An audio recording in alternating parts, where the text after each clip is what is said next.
Hi everyone, Materim here again with another battle report. And this one again has a kind of a strange twitch to it.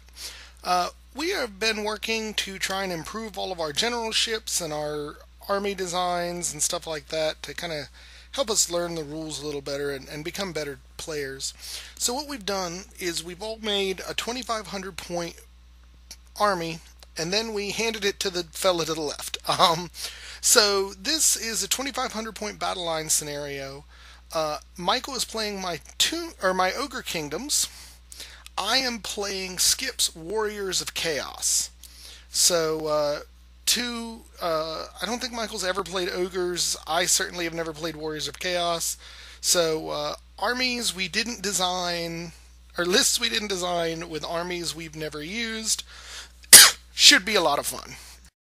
So here is the board. Things to take note of. The Temple of Skulls in the bottom right corner is actually a Temple of Skulls. The fence in front of that is just a normal fence. The marsh in the middle is Cimmerian quicksand. Then there's a blazing barricade on the other side of it. And the tower on my side of the board is a haunted mansion. So definitely a lot of stuff there. And we'll go ahead and get into deployment. And hopefully we'll make some sense of all. So starting on the Ogre's left, we have one Saber Tusk. Then we have a unit of 7 Iron Guts with full command and the Dragonhide banner. In with them is Gat the Old, my the Ogre's battle standard bearer with the Trickster's helm on him, and Tok'ran Face Crusher. The Tyrant, he has the Fencer's Blades, the Greedy Fist, and Giant Breaker. Next to that is a unit of 9 Ogres with full command, and hanging out with them is Chog the Toothy, level 4 Slaughtermaster to the Lore of the Great Maw, and he has a Dispel Scroll. Then we have another Saber Tusk, 3 Yetis, and an Iron Blaster up on the hill behind the Yetis. Then we have 6 Lead Belchers, 1 Noblar Scrap Launcher, and a final Saber Tusk on that flank. And then here, scouted, we have 3 Man-Eaters with full command. They have the Banner of Swiftness, and they are Scouts and Stubborn. They also have extra hand weapons, so it's a lot of killy unit there. And they're scouted there because I put my Battle Standard Bearer on the back of the Temple of Skulls, so he doesn't have 12 inches behind my lines to get there. So that's where that Battle Standard Bearer is. Because I didn't remember that I had given scouts to the Ogre unit until after I had put my chaff down, so I needed to stop them from being behind me, and that was really the only way I had left to do it. Okay, so vanguarded up, we have a unit of 5 dogs with poison attacks and vanguard. Back there we have the Chaos War Shrine with my level 4 Sorcerer Lord, who is also serving as my general on top of it, to the Lore of Tzeentch. Next to that is a unit of 7 Chaos Knights with the Mark of Tzeentch and ensorcelled weapons. Next to that is a unit of 40 Chaos Warriors, Mark Tzeentch with additional hand weapons, full command. And you can see up at the top there's a second unit of 5 dogs with the same setup, vanguard and poison attacks there. Then there's a unit of 6 Chaos Warriors with full command, or the champion, sorry, they don't get a full command. With a champion, they are also Mark Tzeentch with additional hand weapons. And then on the far end, there's a unit of, 5, 10, 15, 20, 22 Chaos Marauders, Mark Tzeentch with flails. So I'm spread out like this, mainly to avoid the damage from the Ghost Tower, and to prevent those scouts from getting around me, but I got no freaking idea what I'm going to do with this army. I'm hoping to kind of make the fight happen in the middle of the board so I can use that Cimmerian quicksand to help kind of control things. But he's got me outranged, so I'm going to need to move up kind of aggressively and see what I can do to just pick my fights. So, Warriors of Chaos get the first turn, and I started off by using the BSB to pray on the Altar of Skulls, or the Temple of Skulls, whatever it is, and end up getting +1 ballistic skill, so that's awesome. Then I run him the hell away because he's not going to handle those Man-Eaters. I turn my Knights over in this direction because I think they might. And then I get the sorcerer on the shrine the hell out of the way, because I have no idea how I'm going to deal with the Iron Blaster against him, but I'm really not liking my general and only source of magic being together on a giant thing that says please shoot me with cannonballs. I don't think I can even try to keep it alive. There's nothing that it's going to do if my opponent chooses to shoot me with that, so I shouldn't sweat it. But that's kind of what I'm thinking at this point. And then everything here in the center, I just move up. I want to keep the dogs behind the fence because I don't want to give him any easy charges that's going to let him sort of ping pong into me, because I know the ogres would love doing that.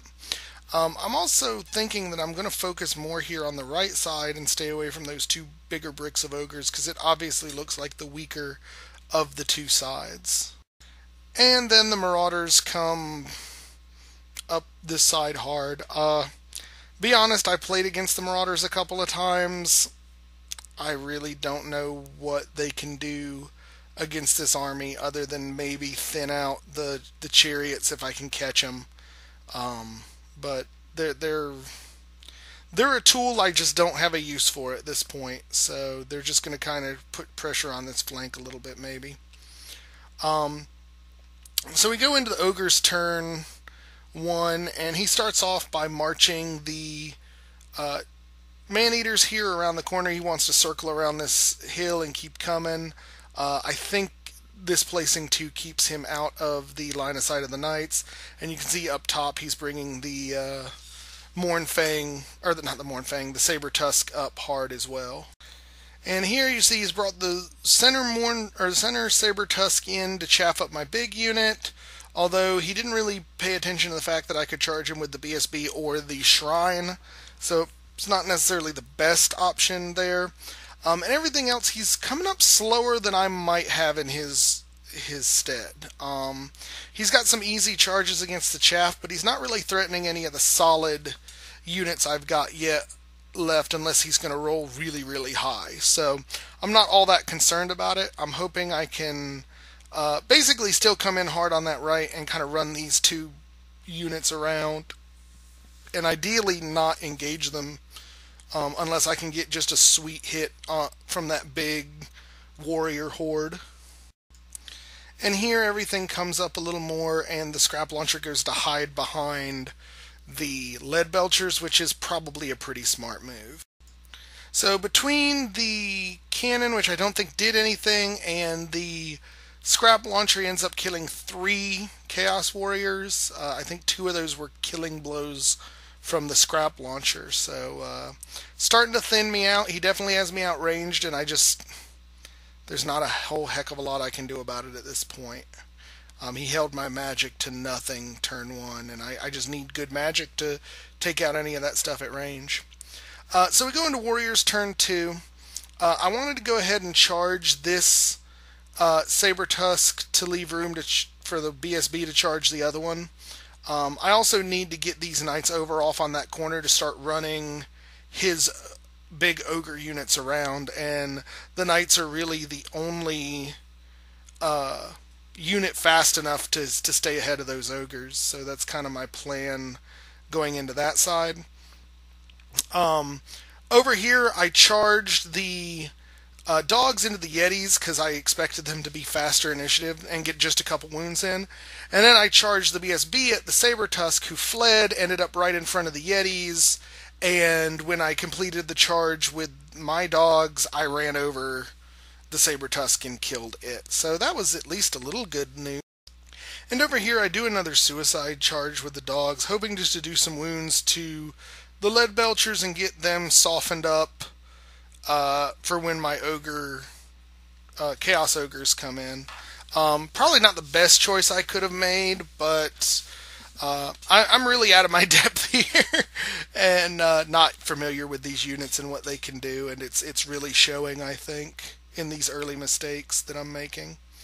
And over here I charge... Oh yeah, he did move up the Saber Tusk in front of the Marauders, and of course I have to charge that because it's a quarter of an inch in front of me, or a full inch since he stops there. But yeah, so I charge that. I'm pretty sure that that Saber-tusk is going to die. So over here in the center, I move the warriors up, and then I turn the chariot this way so that I can bring some of my magic to bear on those man-eaters. There's really no other way I have to deal with them with everything else moving forward at this point, and they need to die before they just get in here and wreck my face. And here the Chaos Ogres come up to the fence to set up for their getting into those lead belchers as soon as I can get them. Then during magic, Infernal Gateway does 4 or 5 wounds to the man-eaters. They panic and run off the board, so that was very good. First blood to me, well, first significant blood to me. I got the Saber-tusk, but taking out that man-eater unit is pretty nice as well. So over here, the freaking dog kills 2 of my marauders, and I only inflict 1 wound to him. So he breaks, because he's leadership 4, and I can't catch him. So, this is where we end up. Now, this brought up an interesting rules question. This winged altar here is an altar of Cain, and it gives everyone frenzy within 6 inches of it. Since frenzy is immune to psych, would that stop him, like make him rally immediately? We played that it didn't, because it doesn't change the fact that he's still fleeing, but if anybody knows that for sure, I'd like to know. It would be kind of fun. And here, dogs die because they're in a battle they had no business being in to begin with. Totally flubbed all my attacks. Literally rolled nothing but 2s on 5 dice, which was pretty impressive even for me. And the ogres just absolutely waste those. And then here, the Yetis waste the dog, or all but one of the dogs, which breaks, runs, the Yetis restrain, the dog runs all the way through the swamp, all the way through the Chaos Lords, and through my general, who was turned sideways at the time. General panics and runs, and he's an inch from the edge of the board now, so I have to rally him next turn or I am absolutely screwed. Then over here, I murder the dog. Although it looks like I reform, I actually changed my mind, I guess, after this picture was taken. And my opponent was super awesome and let me decide to overrun instead. Because the overrun, if I was lucky, could get me out of the front arc of the lead belchers, or the iron guts. And oh, here it is. Yeah, so here is top of the next ogre's turn. You see where I overrun. He had no charges, so you see he's moved up his, or turned his iron guts so they're threatening the knights, starts bringing up the ogres, and brings the Yetis way up to chase down my BSB. And here's a better shot of the Yetis coming after the BSB. He also brings the cannon down the hill. I'm not sure why. Maybe he is slightly afraid of the marauders, and if he is, I have no understanding why that might be. But he's kind of gathering everything on this side of the board now. And over here you just see everything kind of sidesteps a little bit, and obviously the Saber-tusk did not rally and runs a few inches more, but not very much. So most of his magics are buffs, so he doesn't really bother. During shooting, he drops another scrap launcher shot on the warriors and kills off 1 more of them. I believe he tries to shoot at the cannon at my general who's fleeing and misses. And then the lead belchers open up on the warriors and take out, looks like another 5 of them there. So I realize he's never going to come to me across that swamp. I got to go get him, or I'm just going to get shot to death, and there's nothing I'm going to be able to do about it. So we go into Warriors turn 3, and I just decide to go absolutely balls to the walls crazy. There's no way I'm going to escape from those Yetis, so I'm just like, bring it, and charge my BSB right into them. Maybe I'm overestimating the abilities of Chaos characters, but I have the Trickster's helm on there, so they've got to reroll to hits. And I think I can do enough damage that they're outside of the bubble from the general and the BSB just barely. So if I can just do a little bit of damage to this unit and not have them kill me in the process, I can break them. And so I think I've got a pretty decent shot at that since only 2 of them can touch. And over here, I just charge the Chaos Warriors into the front of those lead belchers because I've got to do something. I think I lose 1 or 2 warriors to dangerous terrain from the swamp. And everything else over here moves up. My big problem I'm finding is that the warriors unit is so wide compared to what they're fighting that the Chaos Ogres are just having no chance to get in and touch anything. And I don't know if that's just bad placement on my part or what, but they're just not being helpful at the moment. And here come my Marauders still chasing that freaking cat and not catching it. And then over here, I've got the attention of his Iron Guts, so it's time to play tag with a very dangerous group of ogres. So I run over here, and I think he needs 12s to touch me on his next charge, so I'm willing to accept that. Oh, and I didn't take a picture of it, but I did rally with my general, but he manages to hold my magic down to nothing. So we go into combat, and I run, just slam over the lead belchers. They're dead before they get to swing, and slam into the Noblar scrap launcher there. Or, oh no, I guess they're not dead before they get to swing because 1 guy died. I might have left like 1 left. But yeah, so I pursue over, slam into the Noblar scrap launcher, and that'll be a fun fight for next turn. Then over here, the Chaos Warrior just opens up, or my BSB just opens up, did 4 wounds, only took 1. I'm thinking, I got this. This is awesome. And then he remembered to stomp my ass. And one of the 2 stomps got through, killed the BSB. But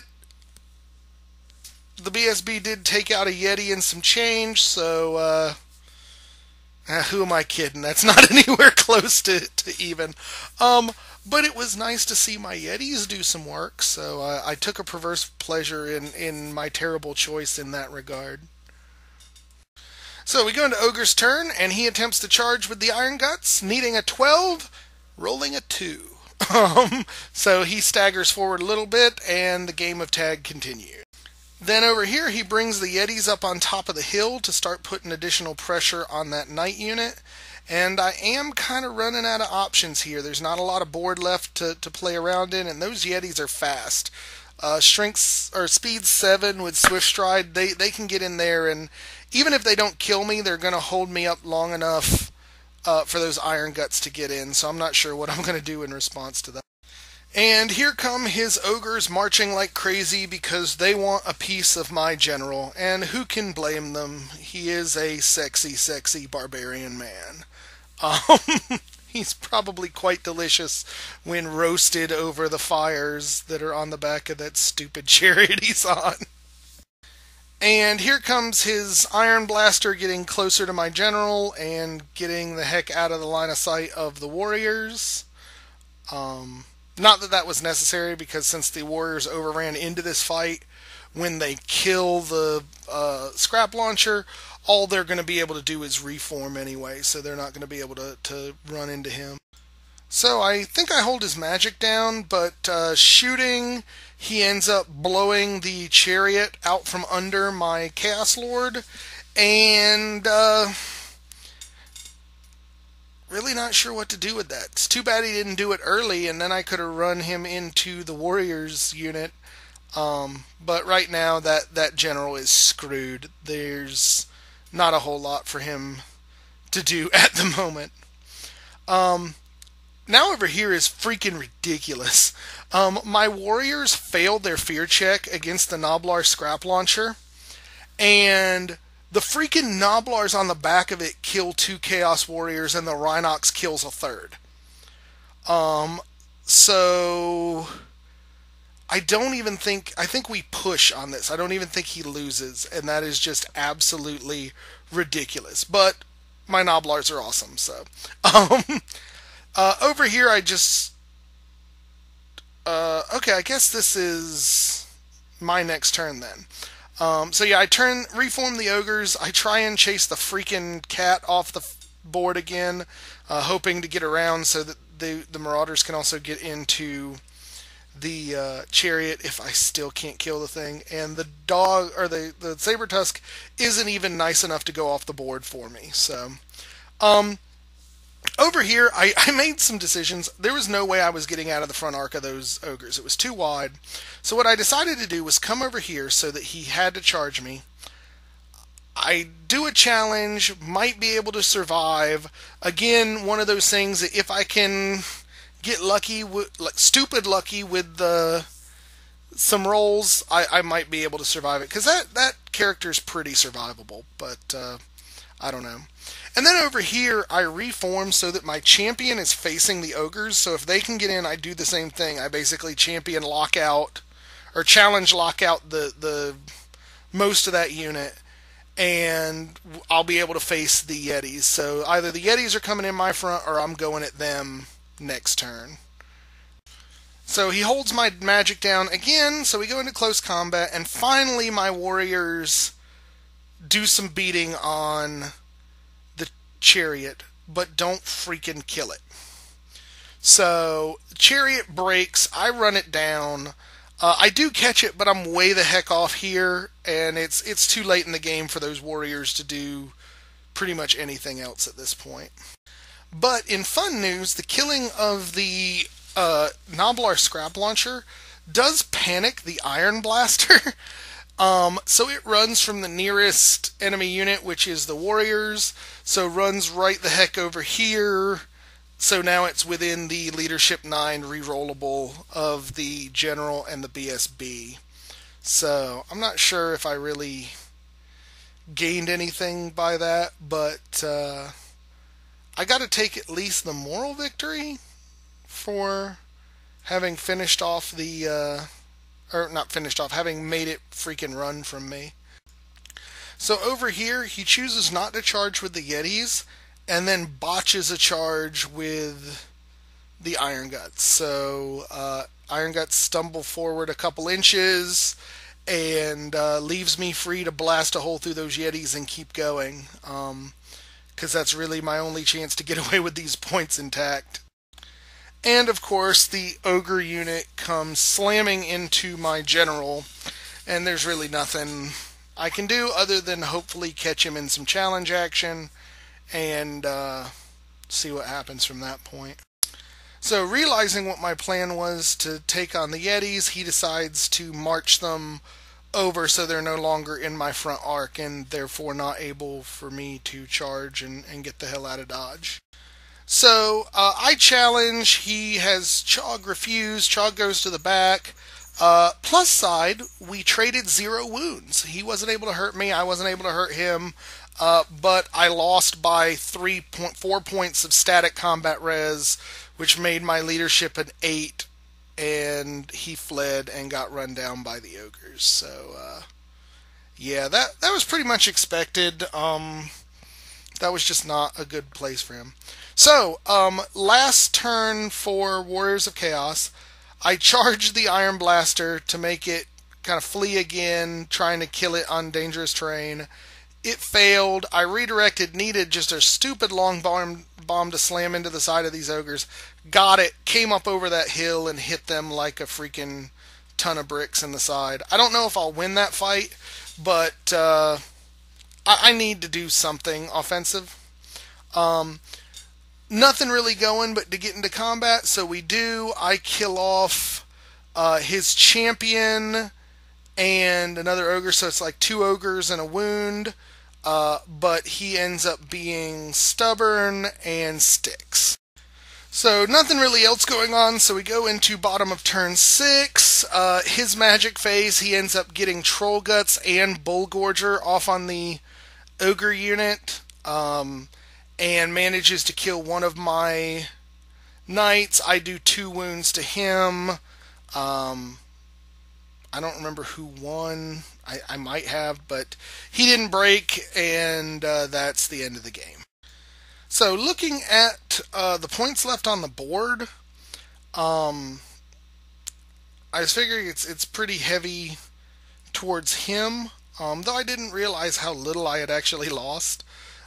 It was still a victory for the Ogre Kingdoms, but it wasn't a massacre or anything. So I feel pretty happy about holding them to that. So, victory for my Ogre Kingdoms, and this was kind of a bittersweet game. I love seeing my Whitetooth clan do well, and it's actually pretty impressive to look across the board and look at them, because they're pretty freaking intimidating. So, I got a lot of joy out of that. Did not get so much joy out of playing the Warriors of Chaos. And I think like they're a strong army. Obviously, I mean they're widely considered top tier or close to it. Um, and in a lot of ways, I thought they were very similar to the Ogre Kingdoms, and they are. But I think how they're different really makes them too different for me to probably enjoy playing them long term. The ogres are all about running up and smashing you in the face, but the ogres do have some good shooting options, like the lead belchers, the iron blaster, even the Noblar scrap launcher puts in work. And it's weird just not to have that. As far as this list in particular, I talked to my buddy who made this list, because this is only probably his third list making Warriors of Chaos. He just bought the army, so he's brand new at it. Major things that I recommended to him to change: get the freaking general off of that chariot. Give me a way to hide him or something. Put him in a unit, or at very least don't put all the eggs in one basket by making him the general and the level 4, and putting him on the only other source for magic in the army. Definitely do it smaller there. I also don't think much of the Marauders, and they didn't do much, but maybe that was just me kind of putting them out of the way because I didn't expect much out of them. But I think there were a lot of stupid decisions I made because I was not used to the list and was not expecting what I was expecting. And I think in a lot of ways I intimidated myself. Because I know what the Whitetooth clan is capable of. I know this is one of the harder lists I've made. And matter of fact, this may be kind of the basis for what I'm planning on bringing to Brawlers next year for my first big GT experience. Just kind of bump it up and use this as the basis for it. So I knew it was going to be a teeth kicker. And I psyched myself out, I think. I did not use my chaff very effectively. I mean, heck, for half the game I was using a unit of Chaos Knights basically as chaff and being chased around by Iron Guts. But I think there were a few weaknesses in the list, definitely some weaknesses in the way I played it. And so I got beat. So it was good to see the ogres get a win. I always love seeing my ogres stomp face. And I definitely think it makes me think about different things in the army composition and sort of what I need to feel like the army is successful. And I don't know that this Warriors of Chaos list offered that to me. So basically what we did after this is the winner of this fight, which was the Ogre Kingdoms under the command of our normal dwarf player, is now going to take on the dwarfs under the command of our normal Warriors of Chaos player. So basically the same map, just set up differently. That's going to be the next battle report. And so our plan is to make this a full learning experience. We gave each other feedback on the lists and that sort of thing. So the next week we're going to play the same matchups, but the armies are going to go back into the hands of their owners. Just to see what we've learned from playing the other side. So it should be fun, and this has been kind of giving us a creative break from the narrative for a little bit to kind of work on our game side of things and give us some opportunity to rebuild those creative juices. Should definitely help. This week we're also picking up the Nagash book, so we're going to be looking at all the fluff in there, seeing what we want to incorporate. So there's definitely some exciting things coming for the narrative. So please stay tuned. I hope we're not boring everybody with just this sort of practicing and that sort of thing that we're doing right now. But definitely more narrative games coming. I'm hoping the Ogres are going to be a big part of that.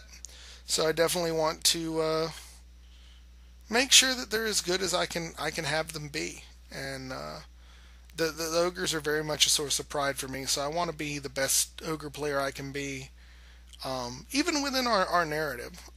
So I definitely think this exercise is helping with that.